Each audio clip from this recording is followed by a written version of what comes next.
Deendayal port authority પ્રશાસન દ્વારા મુંબઈમાં ક્રિયા પ્રતિક્રિયા અંતર્ગત પરિષદ યોજાઈ। મુંબઈ ખાતે દીનદયાલ પોર્ટ ઓથોરિટી અને વિશ્વભરની સંસ્થાઓ વચ્ચે વિકાસ મુદ્દે પરિષદનું આયોજન કરવામાં આવ્યું હતું।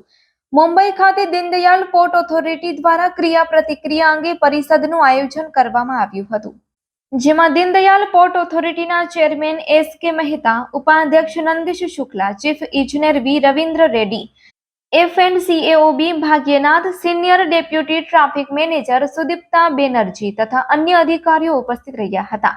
દીનદયાલ પોર્ટ ઓથોરિટીના પીપીપી પ્રોજેક્ટ અંગે વ્યાપક આંતરદૃષ્ટિ રજૂ કરવામાં આવી હતી, જેમાં જૂના કંડલા ખાતે 3 ઓઇલ જેટી અને તુણા ટેકરા ખાતે બહુહેતુક ડ્રાય કાર્ગો સુવિધા પર પ્રકાશ પાડવામાં આવ્યો હતો।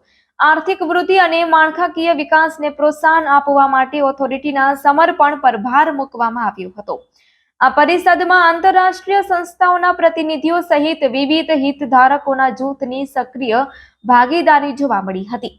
હિતધારકોએ સત્રમાં ભાગ લઈ રચનાત્મક પ્રતિસાદ, સૂચનો, નવીન વિચારો, મૂલ્યવાન આંતરદ્રષ્ટિ આપી હતી અને આયોજન તથા વિકાસ પ્રક્રિયામાં તેમને સામેલ કરવા ડીપીએ દ્વારા લેવામાં આવેલ પહેલની પ્રશંસા કરી હતી।